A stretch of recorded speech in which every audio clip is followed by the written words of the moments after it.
Today, we're going to dig into a huge problem, one that's quietly sinks strategic plans in so many companies. We're talking about the accountability void. Hey, does this sound familiar to you? You're in a big meeting, everyone's nodding their heads, you're all totally aligned on the new strategy. But then, months go by and nothing actually ships. The results just aren't there. It has to be one of the most frustrating things you can experience as a leader. So, what is going on here? Well, the real root cause might actually shock you. It's probably not a lack of talent. It's not a lack of effort. It might just be the one thing your company culture celebrates the most, the idea of shared ownership. And that brings us to the core idea we're going to unpack. Let me just say it plainly. When everyone owns something, nobody really owns it. It creates this vacuum where all the pressure, all the urgency needed to actually get something difficult done, it just vanishes into thin air. All right, so let's start by tearing down this myth of shared ownership and see exactly how this celebrated idea so often leads to failure. What it creates is something called an accountability void. Think of it like this. It's a space where every single department is doing their part, they're responsible for their little piece of the puzzle, but not one single person is on the hook for making sure the final picture actually comes together. And you know what that's the perfect setup for, right? The classic blame game. Sales blames marketing, who blames product, and the whole strategy just dies on the vine while everyone can honestly say, hey, I did my job. And this, right here, this is a critical mistake so many leaders make. We confuse what we need for good collaboration with what we need for good execution. See, to collaborate, your team needs shared context. Everyone needs to be on the same page. But to execute, that requires something completely different. It needs singular, binary accountability. One person is on the hook for the result, period. So what does this failure actually look like in the real world? Let's break down the warning signs, the things you can probably spot inside your own organization right now. The very first symptom is something called execution decay. You know this feeling. It's that slow, grinding, painful process where deadlines aren't really deadlines anymore. They're just suggestions. A date slips, there's a good reason about some dependency, and a new date gets set. There's no real fire, no real consequence because no single person feels the intense heat of that deadline. And symptom number 2. This one is a classic. Green dashboard syndrome. You've been in this meeting. You go around the room, and every single department head reports that their part of the project is green. Everything's on track. And yet, the overall initiative, the thing that actually matters, is deep in the red. How does this happen? It's because everyone is accountable for their activity, not for the final outcome. And here's the toxic result of all that. All of your company's most precious resource, its energy, it gets completely wasted on internal friction, on finger-pointing, and on making sure everyone's department looks good on paper. Your organization stops optimizing for winning in the market and starts optimizing for just being defensible internally. To make this all feel really concrete, let's walk through a quick case study. It's a bit of a cautionary tale that we'll call the Apex Health story. So, Apex Health decided they wanted to break into a brand new market. To make it happen, the CEO put together a strategic growth council made up of 3 VPs to lead the project. A classic shared ownership model, right?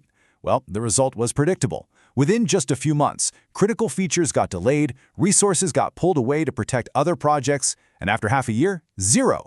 They had closed 0 deals. So, what happened? When the CEO asked, the VP of Sales had a perfectly logical answer. He said, look, I can't sell a product that doesn't have the features our big clients need.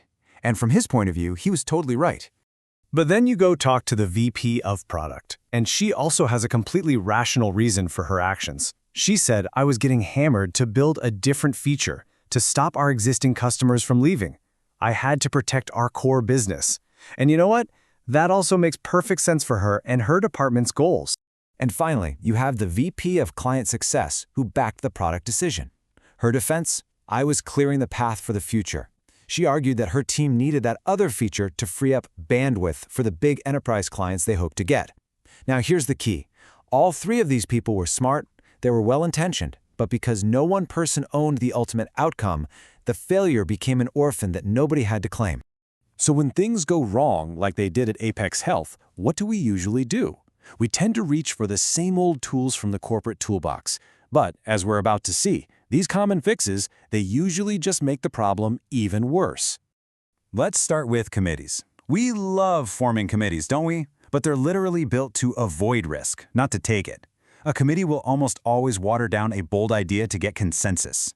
Its main job becomes keeping everyone inside the company happy, not making a real impact out in the market. A single owner, though, they feel that existential urgency.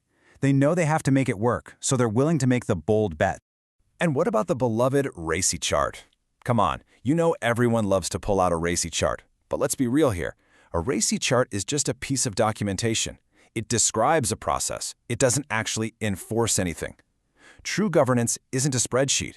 It's a mechanism that concentrates the consequences of failure squarely on one person's shoulders.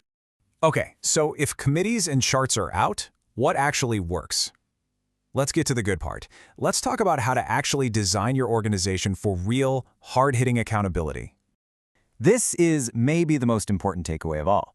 True accountability is not a feeling. It's not a corporate value you put on a poster. It is a hard, structural design constraint that you engineer directly into your org chart. And it's binary. You either have it or you don't. It's not about finding someone to blame when things go wrong. It's about designing a role with the clarity and authority to make sure they go right. It really all boils down to this one incredibly simple, incredibly powerful rule. For every single major initiative, there must be one owner responsible for one outcome. This person owns the result of the work, not just the tasks that lead up to it. Their success is measured by one thing and one thing only. Did we achieve the goal? Yes or no? And when you structure a role this way, something amazing happens. The behavior of the person in it changes almost instantly. They carry the total weight of failure, but also the total glory of success. They have the authority to cut through the usual cross-functional nonsense. They stop accepting vague promises or "I'll try" as an answer. And yeah, they become unreasonable, but in the best possible way. They become unreasonable in their pursuit of the outcome, and that relentless drive is what fuels real growth. So, I want to leave you with this one question to take back to your own team.